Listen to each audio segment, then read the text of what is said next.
દ્રશ્યો સુરત મિલેનિયમ માર્કેટના છે, જ્યાં મોટી સંખ્યામાં ટેક્સટાઇલ વેપારીઓ અહીં ભેગા થયા છે અને તેઓનો એક જ સૂર છે કે જીએસટી હટાવો, સરળ ટેક્સ લાવો. જો કે આજે વહેલી સવારે 11 કલાકે જ્યારે ટેક્સટાઇલ માર્કેટ ખુલી હતી ત્યારે કેટલાક વેપારીઓએ દુકાન ખોલવાની પ્રયત્ન કર્યા હતા, પરંતુ અન્ય કેટલાક જે વેપારીઓ છે તે વેપારીઓએ રકઝક કરી હતી અને અન્ય વેપારીઓને બંધ કરવા માટેનું ફરમાન કર્યું હતું. જોકે બીજી તરફ સાંસદ CR પાટીલ દ્વારા એક મિટિંગનું આયોજન કરવામાં આવ્યું હતું. એમાં સ્પષ્ટ કહેવાયું હતું કે ચુસ્ત પોલીસ બંદોબસ્ત વચ્ચે અત્યારે હાલ તેમને સુરક્ષા પૂરી પાડવામાં આવશે, પરંતુ જે પ્રમાણે જીએસટીનો ઉગ્ર રોષ જોવા મળી રહ્યો છે, અહીં મોટી સંખ્યામાં વેપારીઓ ભેગા થયા હતા ત્યારે કોઈ પણ કાયદા વ્યવસ્થાની જે પરિસ્થિતિ ના ખડકે તેના માટે ખાસ કરીને વેપારીઓ અહીં આવી પહોંચ્યા હતા અને સૂત્રોચ્ચાર કર્યા હતા. સુરતભરની પોલીસ અહીં મિલેનિયમ માર્કેટ ખાતે ખડકી દેવામાં આવી છે ત્યારે દ્રશ્યો તમે જોઈ શકો છો.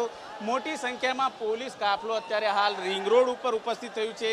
આ ટેક્સટાઇલ માર્કેટનો વિસ્તાર છે ત્યારે કોઈ પણ જાતની અનિચ્છનીય ઘટના ન બને તે માટે તકેદારીના ભાગરૂપે તમામ પોલીસ મથકના જવાનોને અત્યારે હાલ રિંગ રોડ ઉપર ઉપસ્થિત કરી દેવામાં આવ્યા છે. બીજી તરફ જે 1100 જેટલા વેપારીઓ દુકાન ખોલવાનો પ્રયત્ન કર્યો હતો, એમને અન્ય વેપારીઓએ અટકાવ્યા હતા. તેમણે કહ્યું હતું કે જીએસટીની લડાઈ સૌ વેપારીઓ સાથે મળીને કરી રહ્યા છે, ત્યારે તેમની સાથે સહકાર આપવામાં આવે.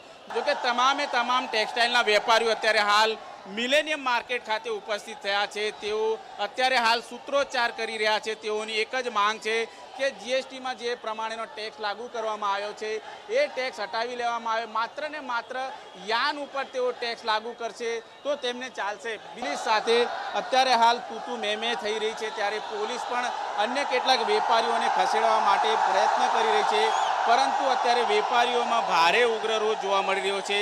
તેઓ અત્યારે હાલ સૂત્રોચ્ચાર કરી રહ્યા છે. બીજી તરફ સાંસદ CR પાટીલને પણ રજૂઆત કરવામાં આવી હતી. કોઈપણ જાતની જીએસટીમાં હળવાશ નથી કરવામાં આવી, કોઈપણ જાતની ટેક્સ માફી નથી કરવામાં આવી, યાન ઉપર ટેક્સ લાગુ કરવામાં આવે એવી વાત કરવામાં આવી હતી. ત્યારે તેમની તમામ રજૂઆતો દિલ્હી ખાતે કરવામાં આવી હતી, પરંતુ ટેક્સટાઇલ વેપારીઓનું કોઈપણ જાતે સાંભળવામાં ન આવવાના કારણે આજે તમામ જે વેપારીઓ છે અત્યારે હાલ રસ્તા ઉપર ઉતરી આવ્યા છે.